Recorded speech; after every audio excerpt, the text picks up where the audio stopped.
ETF index mutual funds నేర్చుకుని stock మార్కెట్లో రాణించాలనుకుంటున్నారా? వెంటనే ఈ నెంబర్కి కాల్ చేయండి.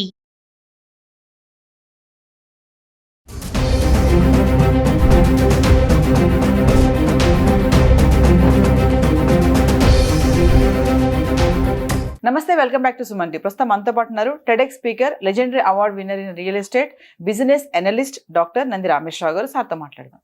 నమస్తే సార్. నమస్తే అమ్మా. సార్, బంగారం ధరలు చూసుకుంటే గత వారం రోజులుగా కొంచెం స్వల్పంగా పెరుగుతున్నాయని చెప్పుకోవాలి. అంటే యుఎస్ డాలర్, ఈ రుణాలకి సంబంధించిన క్రైసిస్ వల్లే ఈ గోల్డ్ రేట్లు పెరుగుతున్నాయంటే ఏమంటారు సార్? ఖచ్చితంగా వాస్తవం. ఎందుకంటే డాలరు ఒకప్పుడు ఎప్పుడు కూడా స్ట్రెంగ్థనింగ్ అయ్యేది.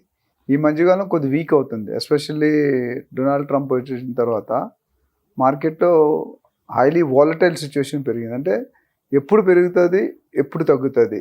దీనికి అనేకమైన కారణాలు. అంతకుముందు కూడా మాట్లాడుకున్నాం. దీనికి ఒక కోర్ కమిటీ ఉంటుంది, గోల్డ్ బులియన్ మార్కెట్కి. అదే ఇండియాలో కానీ వరల్డ్లో కానీ. దాన్ని బట్టి everyday morning 11 o'clock gold rate మీకు డిక్లేర్ చేస్తారు. ఇవాళ ఉన్నది రేపు ఉంటుంది, పెరిగింది. అది same thing with stock market. ఇక్కడ ఏమవుతుందంటే ఇరాన్ ఇజ్రాయెల్ యుద్ధంలో చాలా వరకు తేడాలు వస్తున్నాయి. రెండో పాయింట్ యుఎస్ ఎకానమీ కండిషన్. మూడోది ట్రంప్ తాలూకా నిర్ణయాలు. నాలుగోది ఇప్పుడు మన వీసాలు అన్నీ చూసి ఎంప్లాయ్మెంట్ పరిస్థితి. ఐదోది ట్యాక్స్లది, పన్నులు ఎక్కువ చేయడం. ఇవన్నీ కూడా రకరకాల రీజన్లో రకరకాలుగా ఎఫెక్ట్ అనేది నెగిటివ్ సైడ్ కనిపిస్తుంది. ఎందుకంటే ఇప్పుడు మనం చూసుకుంటే పాకిస్తాన్లో యుద్ధం అయిన పాకిస్తాన్ ఇండియా అయినప్పుడు ట్రంప్ చెప్పిన మాట ఎవరు వినలేదు. ఈయన చెప్పిన తర్వాత కూడా వాడు బాంబు వేశాడు మన మీద.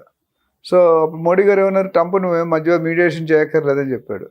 సో అమెరికా ఒకప్పుడుకి ఇప్పటికి చాలా తేడా ఉంది. అమెరికన్ ప్రెసిడెంట్లో కానీ, స్టైల్స్లో కానీ, రెస్పాన్సిబిలిటీ కానీ ఒక దూకుడు అనేది కనిపిస్తుంది. అండ్ ఎప్పుడు ఎలాంటి డిసిషన్ వస్తుందో ఎవరు తెలియట్లేదు. డాలర్ ఎప్పుడు పడిపోద్ది. అంతకుముందు రికార్డ్ చూసుకుంటే డాలర్ ఎప్పుడు ఇలా పెరుగుతూనే ఉండేది. మన రూపీ వీక్ అవుతుండేది, పెరుగుతుంది. ఒకప్పుడు మేము చిన్నప్పుడు ఉన్నప్పుడు 10 రూపాయలు 15 రూపాయలు ఉండేది. ఇప్పుడు 88 రూపాయలు 87 రూపాయలు అవుతుంది. సో అంటే ఎంత మార్పు వచ్చింది? 5-6 times పెరిగిపోయింది.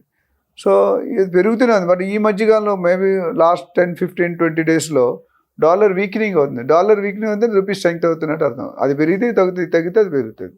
సో ఈ 5-6 రీజన్స్ ఉన్నాయి గోల్డ్ రేట్ పెరగడానికి, తగ్గడానికి. ఇప్పుడు ఇండియన్ బులియన్ జ్యువెలర్స్ ఉన్నారు కదా, వాళ్ళు కూడా కామెంట్ చేస్తున్నారు ఏంటంటే ఈ పరిస్థితి మంచిది కాదు. ఈ ట్యాక్స్ విధానం అనేది చాలా రిలేషన్షిప్ దెబ్బతిన్నది. ఇప్పుడు మనకి కానీ, చైనాకి కానీ, మెక్సికో కానీ, జపాన్ అందరూ ఏం చేస్తున్నారంటే they want to protect their country. They don't want others to come and earn money from there. US students అనుకుంటే చదువుకొని మన వాళ్ళు డబ్బులు సంపాదించుకు దాని చదవండి వెళ్ళిపోండి అంటారు. మీరు చదవడానికి 50 లక్షల కోటి రూపాయలు కట్టండి అమెరికాకి, చదువుకొని సర్టిఫికేట్ తీసుకొని వెళ్ళిపోండి అంటున్నారు. బట్ అది వాస్తవం కాదు కదా. మన వాళ్ళు వెళ్ళిందే 50 లక్షలు పెడితే 55 కోట్లు సంపాదించడానికి వెళ్తారు. అక్కడ సిచ్యువేషన్ వేరుంది. ఇవన్నీ కూడా పొలిటికల్ సిచ్యువేషన్కి, పొలిటికల్ ఇన్స్టెబిలిటీకి ఈయన తీసుకుని immigration, XYZ decision, especially taxation is going to play very major role. ఎందుకంటే టాక్సేషన్ అనేది పెద్ద సబ్జెక్ట్ అండి. టాక్సేషన్ 100% చేసాడంటే మనం 100 రూపాయలు ఎదుర్కొనేది 200 అయిపోద్ది. ఎవరు ఎక్స్తారు? ఇంక్రీజ్ అనేది 5-10% okay. They wantedly corner this some countries which are threat. China is a threat to America. India is a big threat. మన యుద్ధం అయినప్పుడు ఏమైంది? సమాధానం పాకిస్తాన్ చెప్పలేదు ఇండియా. ఎవరికి చెప్పింది? మరి ఎంటైర్ వరల్డ్కి చెప్పింది, rest of the world. Pakistan డైరెక్ట్గా చెప్పినా మిగతా వాళ్ళకి ఇండైరెక్ట్ చెప్పింది. హమ్ కిసీసే కమ్ నహి, మనం దేనికి తీసుకోం, మాతో పెట్టుకుంటే మీరు తాటోలు ఇస్తామని చెప్పాడు మోడీ గారు. చెప్పిన డైలాగ్ అయితే కాదు. అందుకని పాకిస్తాన్ కాలబేరం వచ్చింది. లేకపోతే ఎప్పుడు రావాలి? ఇప్పుడు మనం తీసుకుని పాకిస్తాన్ ఇంకో నెల రోజుల్లో ఇలాగే ఉంటే ఇట్లా ఆటోమేటిక్ అంటే ఒరిజినల్ సూసైడ్ అయిపోతుంది. బతుకుంటారు కానీ హాఫ్ డెడ్. అందుకనే వాళ్ళు స్లో అయిపోయారు. జరుగుంటే మాత్రం డిఫరెంట్ ఉంటుంది సిచ్యువేషన్. మన ఆర్మీ ఎంత స్ట్రాంగ్ ఉందంటే, ఆర్మీ కానీ నేవీ కానీ ఫుల్లీ ప్రిపేర్డ్. పెద్ద పెద్ద మిసైల్స్ కానీ, పెద్ద పెద్ద రాకెట్ కానీ చూసుకుంటే, నేను ఏదో చూసాను యూఎస్ గంటకి 15,000 kilometers ట్రావెల్ చేస్తుందంట గంటకి. Very highly impossible. 15,000 kilometers ఎంత స్పీడ్ ఉంటుంది? ఇలా అనగానే వెళ్ళిపోతుంది అది. 15,000. సో అలాంటి టెక్నాలజీ ఇండియా ఒకప్పుడు కొనుక్కునేది. కానీ ఇండియాలో ఇప్పుడు గొప్పతనం అంటే make in India. India is developed the capabilities of developing the same. వాళ్ళు మనకు ఆర్డర్స్ ఇస్తున్నారు. ఒకప్పుడు మనం ఆర్డర్స్ ఇచ్చి తీసుకునేవాళ్ళం. బట్ పాకిస్తాన్కి అంత స్టెబిలిటీ లేదు కదా. So coming back to gold rate అనేది ఏంటంటే, జనరల్గా మనకు తెలిసి 1,03,000 1,04,000 వెళ్ళింది ఒక పీక్గా. తర్వాత మళ్ళీ 95,000 పడిపోయింది. ఈరోజు నిన్న 97,000 98,000 ఉంది. నాకు తెలిసి 1 lakh బెంచ్ మార్కులు సెట్ అయిపోతావు. 1-2,000 ఇటు అటు, అంతకంటే పెద్దగా ఇప్పుడు ఇమీడియట్గా పెరగదు. మేబీ మళ్ళీ డాలర్ స్ట్రెంగ్థనింగ్ అయితే కొద్దిగా మళ్ళీ తేడా రావచ్చు. ఈ పసుపు పచ్చదనం పసుపు లోహం అంటారు ఇవన్నీ గోల్డ్ని. ఈ గోల్డ్ అనేది ఎప్పుడు కూడా ఇండియన్కి always a tradition, it's a sentiment, it's an emotion. Gold ఇస్తే ఆ ఆడపిల్లలు ఎంత ఆనందపడతారంటే అంత ఆనందపడతారు. అలాంటిది మన హైయెస్ట్ మనం ఇండియా నాకు తెలిసి సంవత్సరం tons of gold, not kgs, turns.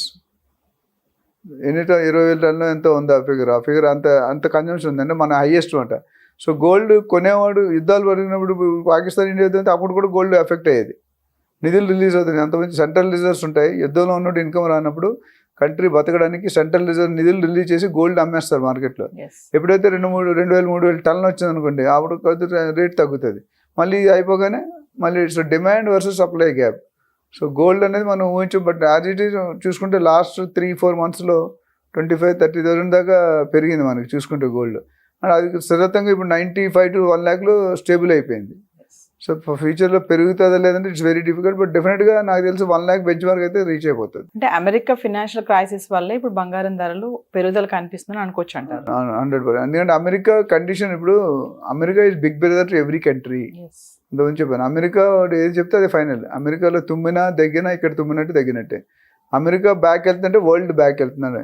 అదే ఒక పర్టికులర్ మెక్సికో బ్యాక్ వెళ్తే వరల్డ్ బ్యాక్ వెళ్తుంది. అమెరికా బ్యాక్ వెళ్తే మాత్రం America is always prime person, leader.